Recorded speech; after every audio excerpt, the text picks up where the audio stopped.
देते हैं, जगदीश उसको अपना लेते हैं। इसलिए प्यारे, जब मां देवकी के सम्मुख भगवान चतुर्भुज रूप में प्रकट हो गए तो मां देवकी हाथ जोड़ ली।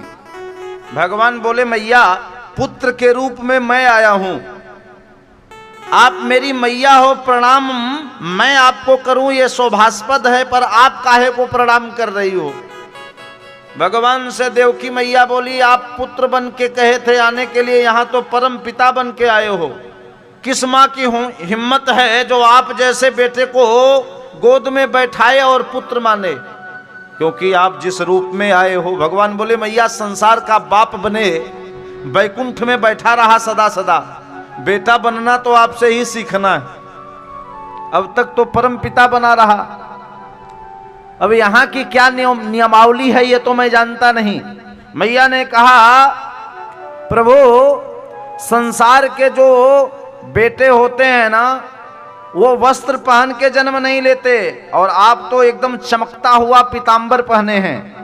मैं नहीं कहता, भागवत भगवान ने सीधे सीधे श्रीमुख वाणी से भगवान के स्वरूप का मंगल गान किया है। कहा, तमद्भुतम बालकमंबुजे क्षणम चतुर्भुजम शंख गदायुधम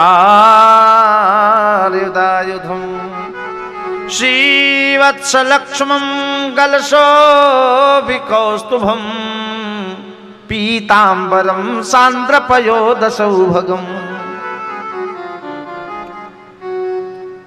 मैया देवकी ने कहा, आप पीतांबर धारण किए हैं, शंख चक्र गदा पद्म लेके आए हैं। भगवान बोले, मैया मैं इसलिए अस्त्र शस्त्र से इस समय सुसज्जित हूं कि जो काम हमें 11 साल बाद करना है वो मैं सोचता हूं अभी इसी समय निपटा दूं।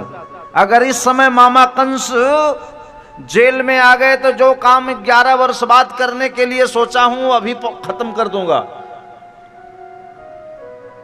महाराज वसुदेव जी ने कहा, प्रभु आप शिशु बन जाओ। बोले, पिताजी इस समय अगर मामा कंस का आगमन हुआ तो आप माता पिता दोनों की रक्षा मैं कर सकता हूं, लेकिन आपके कहने से जब मैं नवजात शिशु बन जाऊंगा ना, तो सति अनर्थम इति शिशु, जो जन्म लेने के पश्चात सारे अनर्थों को समाप्त कर दे उसको संस्कृत वैयाकरण में शिशु कहते हैं। सति अनर्थम इति शिशु।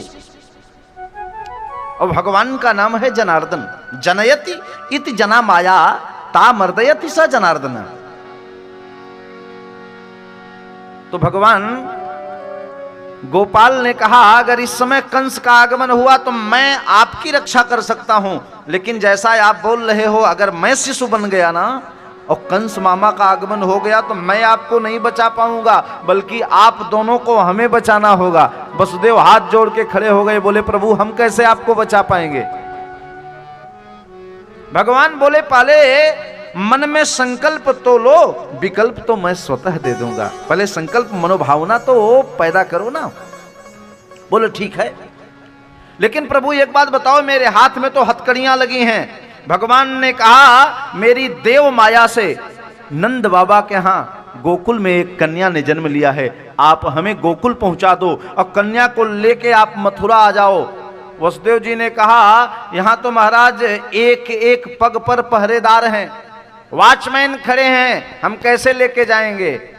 भगवान ने कहा, मैं शिशु बनने जा रहा हूं और बस आप मन में भावना बनाओ, सब विकल्प मैं स्वतः दे दूंगा। इतना कह के भागवत में लिखा है व्यास जी ने, भगवान नवजात शिशु बन गए और जितने पहरेदार थे सबको भगवान ने मैया निद्रा देवी से कहा।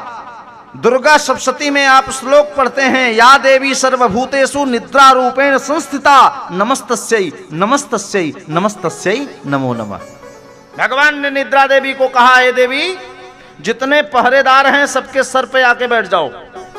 निद्रा देवी का आगमन हो गया, जो जहां थे बिना नींद की गोली खाए खर्राटे बजाने लगे। महाराज छट छट करके सारी हथकड़ियां टूट गई, पहरेदार सो गए। भगवान कन्हैया को उठा लिया वसुदेव जी ने, और जब चलने लगे तो जमुना जी भगवान की पटरानी हैं, जमुना मैया को लगा कि आज सौभाग्य है, अपने प्राणेश्वर, प्राण वल्लभ, प्राण प्रियतम, प्राणनाथ का बाल रूप देखूंगी। अब जमुना जी के पार जाए तब तो नंदगांव आएगा। जैसे जमुना जी के तट पर नंद बाबा पहुंचे, रात्रि के 1 बज रहे थे लगभग जमुना किनारे पहुंचने में। 12 बजे तो भगवान ने जन्म ही लिया था। रात्रि के नीरो वेला में छलछल छलछल करती हुई मां जमुना बढ़ने लगी। कल कल कल्लोल करती हुई कमनीय कालिंदी का कलरव कुंठित होने वाला लगा। निरंतर प्रवाहित होने वाला जमुना का जल स्तब्ध हो गया।